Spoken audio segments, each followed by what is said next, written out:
Hi, Julia. It's so nice meeting you.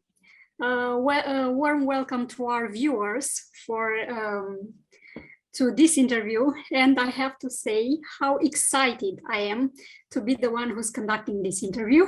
I was so honored when they offered. Thank you. Because you don't get every day, to interview one of your favorite authors, especially when you're a book blogger from Romania and you are a world-known author and with a lot of books, and now with a Netflix series, which I watched over Christmas. Me too. Yeah, you and other, 20 million people. It still blows my mind. Yes. Let me show you some of your Romanian covers. I know, I love them. Yeah. I love them. This, where's my favorite? My favorite is this one. It's Francesca's story. Yeah. So those covers are the same as the ones we have in the United States now. Oh, fabulous. Yeah. Just obviously with Romanian words. Yeah, they're lovely. They're absolutely lovely. So you studied art history at Harvard. You went to medical school. It's wonderful to be able to debunk some myths about the romance writer, because sometimes people have, I don't know if in the US, but in other parts of the world, the romance writer is, like a stay-at-home mom who has all sorts of fantasies and she writes them down. But you're not that type. You have studies, But there's nothing wrong with that either. I mean, I just want to make it clear, like there are lots of amazing writers who started as stay-at-home moms. That's how Nora Roberts got started. She's the most popular author in the world, basically. But for me, no, I did go to Harvard. I studied art history. And then at the end of my time there, I decided I wanted to be a doctor. So I started doing more science, and I had to do all my science classes after I graduated because I hadn't done them while I was there. And so while I was doing that, I also really started writing my first book and was doing that all at the same time. And it all kind of came together at the same time. I got into medical school. The same month I got my book deal, and it was crazy. And I ended up putting off medical school for a couple years while I wrote. And then I panicked because all of my friends were going to graduate school. And I thought, oh my gosh, I'm not qualified to do anything. So I went to medical school, but only for a few months. But you were qualified. You were qualified to write wonderful books. Can you tell us more about your first book? Was it a historical romance as well? Yeah, so the first book I had published was called Splendid. I don't think it has been published in Romania. I could check. I don't think so.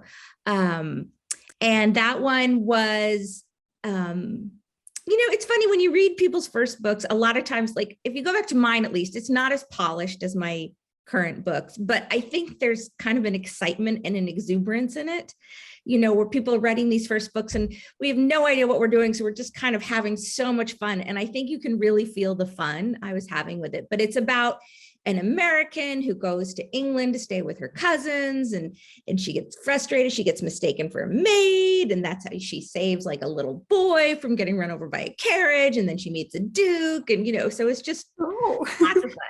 I have to look that up. I'll buy it on Amazon. Maybe I can find the ebook. Yeah. Oh, well, you can definitely get the ebook, but do you read in English as well? Yes, I'm a translator. So I translate books. Well, you're sad. Yeah. I'll ask Litera to, buy this book, and they will give it to me to translate. Oh, that's awesome. Yeah. One of my good friends here in Seattle is actually from Romania. But she's lived here for a really long time, and she's now a writer, but she writes in English, which I think is fascinating that she chooses to write in English. So you only write historical romance, particularly set in the Regency era? Yes, yeah. I've done a few that are set a little bit earlier than the Regency, but it's still roughly the similar time period. What is it about this period that attracts you, since you were you studied history? So. Well, it's not about the art, but I like it because it's far enough in the past that we get a certain fairy tale quality to it. We can have, we can let our imaginations run a little bit wilder. We can give it it's sort of a little bit fabled, whatever, but it's close enough to us that people behaved in ways that are fundamentally understandable to us. So I like to use medieval times as a contrast. During medieval times, there was a religiosity and a spirituality to everyday life that we just don't have anymore, a certain mysticism. And so people behaved in very different ways. I mean, just the way that the human thought about their existence in life was so fundamentally different. And so the Regency and the time near that is like this really nice sweet spot in between, where you have like your little fairy tale aspect, but you've got people behaving in ways we get. And then more specifically to me, it's a time period known for, the witty dialogue and the fast-paced stuff, which is just very good for my particular writing skills. Yes. Let's talk about the historical accuracy police. Do you deal with it often? Do you remember if you ever got anything wrong and they caught you, or? Oh, I get caught all the time. What is it that they police you about? Well, it used to be they would just police me for being kind of modern in tone, which is probably true. Funny thing is, nowadays, what I get dinged on the most are mistakes I have made against my own world. So not the actual historical record, but things I've put in my books and then I mess up against like my own people. And people. Do you have an example, or can you share it? Sure. So here's the perfect example. I have a book called Just Like Heaven. And that is the first book in the Smythe Smith Quartet. It's about these cousins who do this terrible, terrible concert every year. Anyway, in this book, as I was writing it, somebody was trying to describe another person, and they were saying, oh, you know who I'm talking about. His wife's cousins, friends, daughters, we all describe people that way, where we have this long list of connections. So I put this thing in there, and people who read my books would know that I was talking about Colin Bridgerton. And it would be like this really fun thing, and if you haven't read my books, then it's meaningless, okay? He's not mentioned by name, it doesn't matter. But for people who read the books, it's this cute thing, oh, she's talking about Colin, isn't that fun?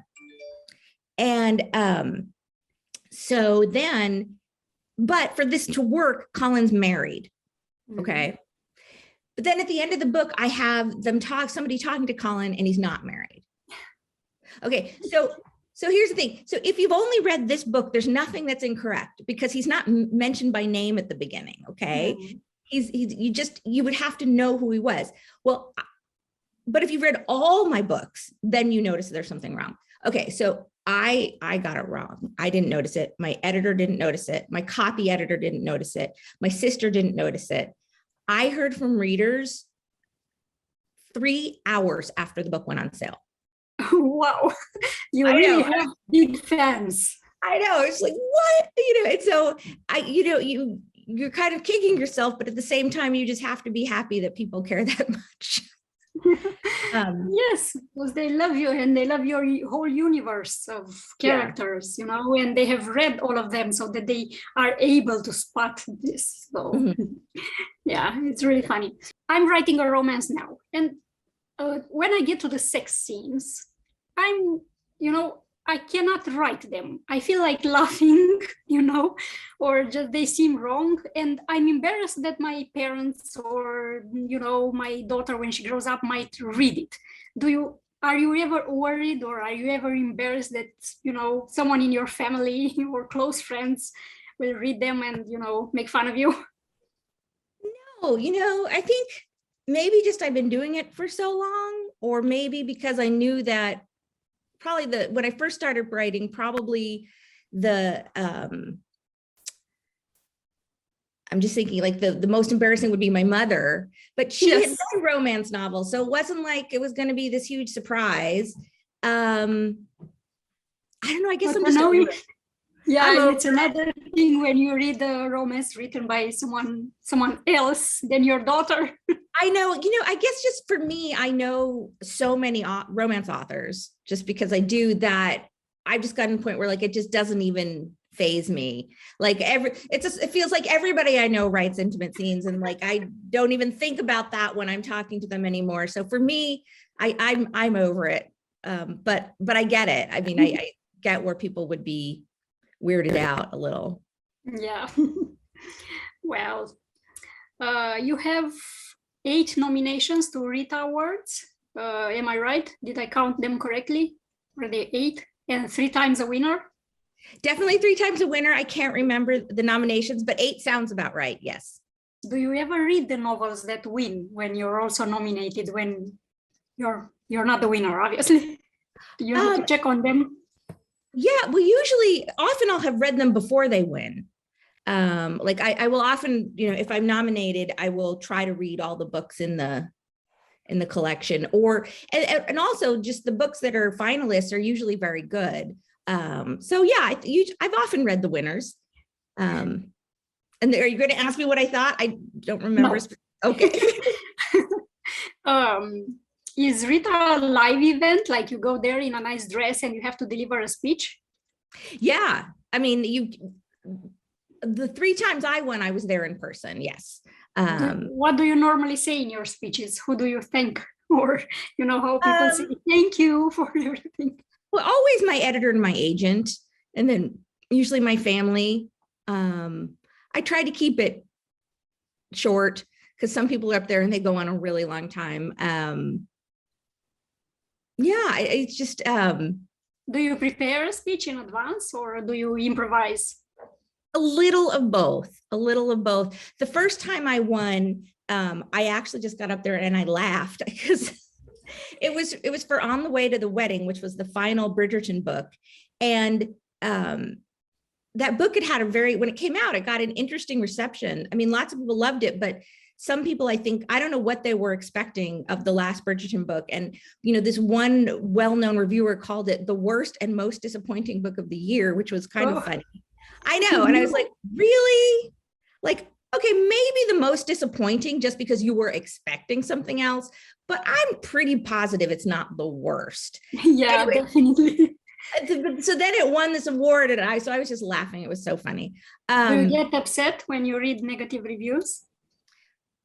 No, because again, a lot of it is just, I've been in this a while. I'm used to it. Sometimes I get upset when they make it personal. And there have been some reviews that really, have attacked me. And it's weird, That's horrible. Yeah. And if you're going to say that the writing's terrible, you don't like the book, I can handle that. I mean, I can handle it when you attack me too, but I just don't like it.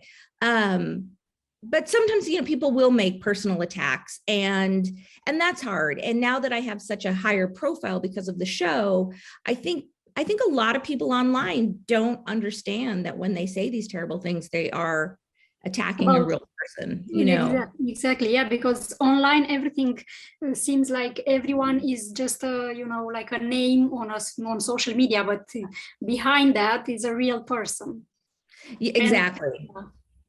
And I assume you and Sondra Rhimes also got a lot of backlash because, of the diverse casting and all sorts of scenes and things that were not particularly exactly like in the book.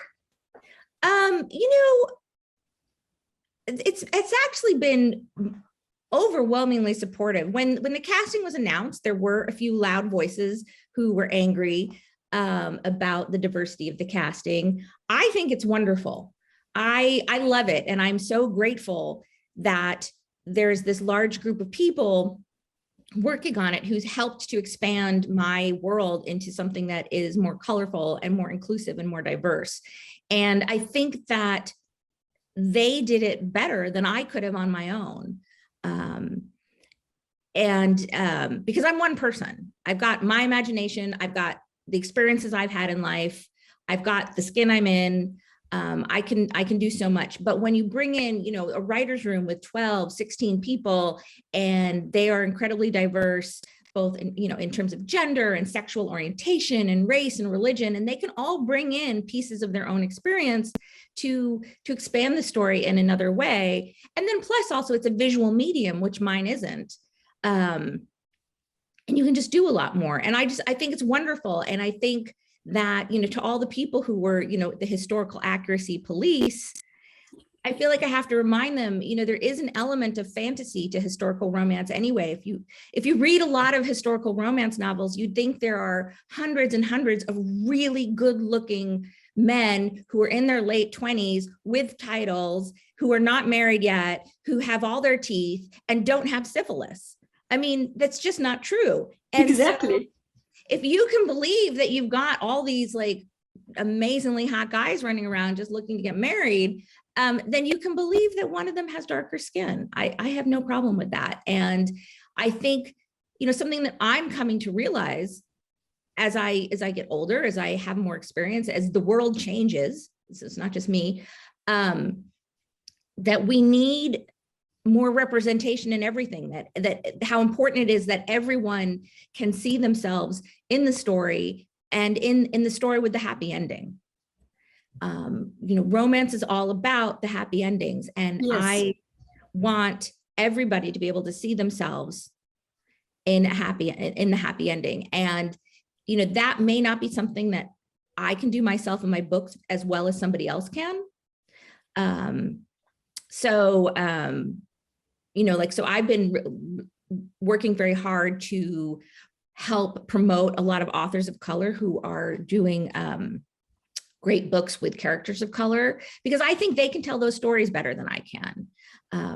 Maybe I'll try sometime, but unless I can do it well, we'll see.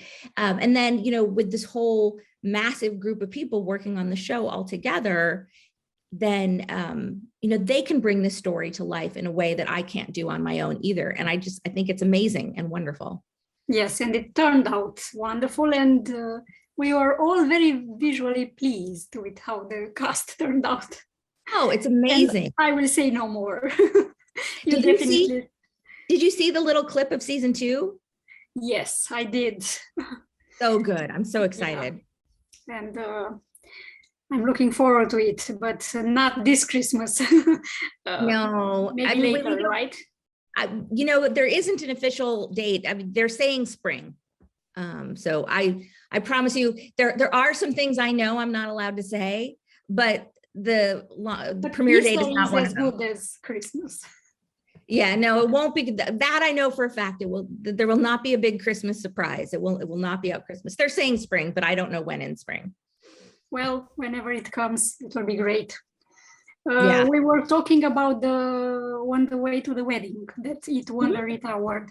Why do you think it was this one of all the novels? I don't know. It could have been what else was out that year. You're in comparison to everything else. It could have been something that they just sort of felt like, oh, it's the last of the Bridgerton books. We should finally give her an award. Because she tried so much year after year. Yeah, because it's like she's been, she's lost so many times. Maybe it's her turn. I don't know. I like that book a lot. I think it's a fun book. Yes, it was lovely. But still, Francesca's story is still my favorite. For a lot of people, she was such a strong woman. You actually like strong women in your books, and I like the way you portray them. Do you think your characters are a bit too modern for that era? I think it's a balance. I think there have been strong women all throughout history. And the trick when you're writing historical romance or anything historical is figuring out a way to make them strong within the strictures of their time. For example, someone like Eloise, who would love to get an education, she's fighting her battles her own way for education. She's not at that point going to, march up to Oxford and demand to be let in. It's too early. If she were born 60 years later, maybe she would, but it wouldn't even occur to her to do that. So you have to figure out, how do you make people strong within the boundaries or what life was then? So as realistically strong. And I don't think, there's anything, if you look at what Francesca is working for and what she is trying to do and the decisions she makes, it all makes sense within her time period. The way that she's trying to take hold of her own destiny. But it's interesting that's your favorite book, because that one's really a little bit different for me. And it's for people, it's so frequently it's either their favorite or their least favorite. Yes. I was touched by little Simon's struggles with a speech impediment, or, Francesca's infertility issues, or by the way the Bridgertons raised their children in kindness and respect. Your books, they tackle so many issues related to personal growth or to family relationships. Did you intend to educate people on some of these issues, or they just popped up while you were writing and seemed to fit within the story? No, I mean, it is intentional. I don't know that I intend to educate people, but I wanted to include them because these are things that happen. And I've always been very interested in taking these more serious issues and figuring out a way to incorporate them in a story that is inherently happy and also has usually a light and funny tone. Yes. So the books themselves are not super angsty, but you've got these moments. And so I think that it gives the books kind of a almost subversive depth to it. Like you go in there and you're thinking that it's just this light, funny, romantic comedy, but you've got these little bits of real pathos in there that people deal with. And it's usually, things that I have either experienced myself in life or I've seen other people experience. I do not have a speech impediment, but I met somebody who did. And it was just really fascinating to me the ways that it can affect you. With infertility, I have experienced it, and I know so many other people who have as well. It's I feel important to tell everybody, like, it all worked out, I'm fine. But but I just, I know the feeling of miscarriage, and it can be devastating. And so I just thought, okay, well, can we work these things in and show that these terrible things happen to good people, and let's see how they can overcome them and how they can get past them.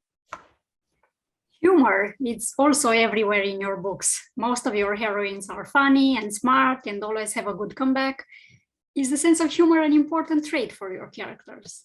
Oh my gosh, yes. I'm just not interested in writing about people who don't have a sense of humor. It's at least not as main characters. I've got some people ask me to write a book about Daisy Smythe-Smith, who is, she's one of the Smythe-Smith cousins, and she's a secondary character in a lot of books, and she just has no sense of humor. And I'm thinking, I couldn't possibly write a book about her. She doesn't get anything. She takes herself way too seriously. So there will not be a book about Daisy. She's just not funny enough. Do you ever feel, or have you ever felt that you're not being taken seriously as a romance writer? Well, not anymore. Well,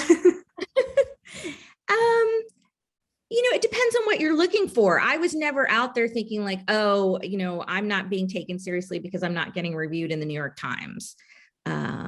So, it depends on what you're looking for. There's certain things that I didn't necessarily expect, or I didn't need to feel that I was being taken seriously.